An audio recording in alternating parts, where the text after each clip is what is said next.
Hey, this is Ms. Wiles, and this is part 5 of writing expressions. I decided to split the last one and this one up, so you'll notice on the last one, I didn't even say that was all I had to say about it, because it wasn't. But that video was already 15 minutes, so I wanted to leave that and go to geometric sequence so that those two skills will be separate. Now, writing an expression for a geometric sequence, first of all, you need to recognize that you have a geometric sequence. You're either told that you have a geometric sequence or you notice that you have one. A geometric sequence is going to look something like maybe the first number 7, and the second number might be 21. And at that point, this could either be an arithmetic if we're adding 14, or it could be geometric if we're multiplying by 3. But if the next number is 63, then you're noticing, okay, these numbers are going up pretty fast, so this must be geometric. So you could do 21 divided by 7, that gives you 3. Or 63 divided by 21, that gives you 3. That tells you that your common ratio is 3, that you're multiplying by 3 every time to get the next number.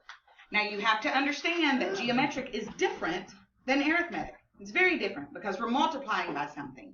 The thing about geometric, once you find that out, you need this number, the first number in the sequence, and this number, the common ratio.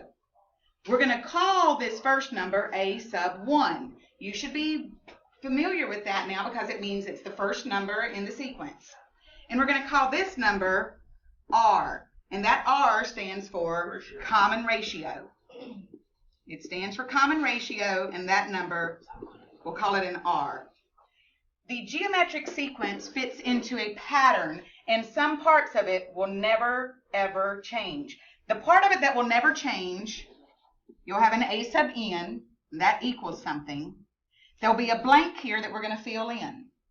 There'll be parentheses and a blank here that we're going to fill in. And then there'll be an exponent that is n minus 1. That n minus 1 will never change. What you see in blue there will never change. What goes into the blanks, once you find these two values, what goes into the first blank is a sub 1, whatever that first number is in the sequence. What goes inside the parentheses is the R, the common ratio. So the expression for this particular sequence that I put on the board here is 7, because the first number is 7, parentheses 3, because the common ratio is 3. We're multiplying by 3 every time. And then an exponent of n minus 1. So your answer for an expression that describes this geometric sequence is a sub n equals 7 times 3 to the n minus 1 power. And that is the expression that describes this geometric sequence. Okay, so here in class, let's walk through this next example. This next example, the first number is 2. So you can immediately say that a sub 1 is 2. And if you're using the program that we use in class, that tells you that in this box you're going to put a 2, because that's the first number in the sequence. Then you look at, because it tells you, the title of this skill is find the expression for a geometric sequence. But you can verify that it's geometric because 2 times 5 is 10. And 10 times 5 is 50. So that 5 is your common ratio, which means that the 5 would go inside the parentheses, and the n minus 1 is already there for you. And that's what the expression for this particular sequence is. Okay. All right, let's look at the next one. We're here in class. We need to write our answer. We can use decimals in this one, so you'll see later on in the skill, maybe you'll have a decimal. But I didn't put the format up here, the formula for you to plug things into, but it fits the same thing every time. The a sub n always stays the same. And then there's an equal, and then there's a blank, and then there's parentheses, and there's a blank inside the parentheses. And what is the exponent for what comes after that parentheses? N minus 1. So we look at this sequence. What's the first number? 1. The first number in the sequence is 1. So where does the 1 go? In the first blank. And what do I multiply by to get the second number? 4. And what do I multiply by to get the third number? 4. And so then I recognize that that is the ratio, and I have -4 to the n minus 1 power.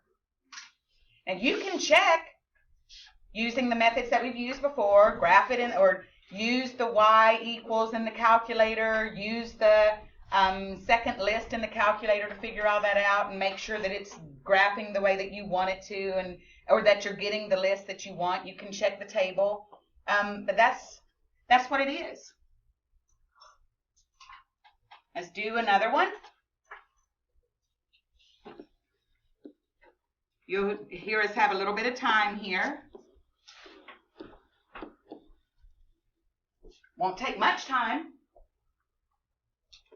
I'm going to push you for it not to take much time. What goes in the first blank, David? 3. Why? Because that's the first number in the sequence. It's geometric. What is the common ratio, Brianna? 4. 4. And so where does that 4 go? In that parentheses. In those parentheses. And bam, you got it. Big numbers don't scare us. We don't care about that. We have the same kind of, that's our formula, that's our format for this kind of geometric sequence. What goes in the first blank? 34. 34. What am I going to do, either mentally or in my calculator or something, to figure out what goes in the parentheses? 102 divided by 34. Or 306 divided by 102.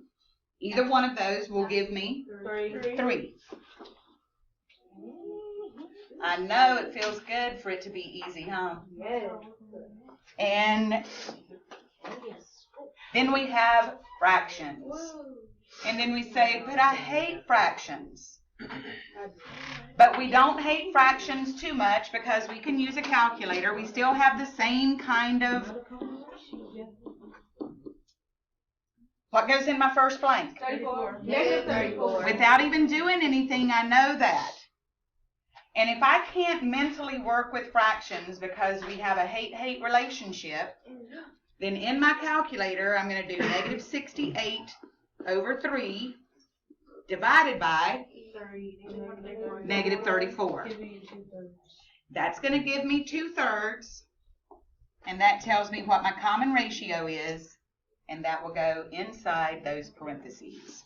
Maybe I get a decimal if I use parentheses in my calculator, but then I would change that to a fraction, and I would get the 2/3. Maybe I got 0.666666667. Look at another one. 9, 6, and 4. We know it's not arithmetic. We can check. To get from the first to the second term, we could subtract 3. But to get from the second to the third term, we can't subtract 3. So it's not arithmetic. So there must be some multiplying going on. And what am I going to do to figure out what that multiplying is, what that multiplying looks like? I'm going to be dividing. What 2 numbers am I going to divide? 9 and 6, but which one comes first? 6. The 6 would come first. That's very important, which again gives me 2/3.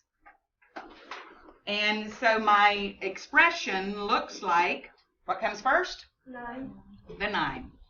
What goes inside the parentheses? 2/3. The 2/3. And what does that exponent look like? N minus 1. And that N minus 1 will be there. You're kind of filling in the blanks. We have another one here. But I think we've done enough. We feel like we've done enough in class. So we're going to leave these alone. They are what they are. You follow the same kind of procedure. And that's all we have to say about that.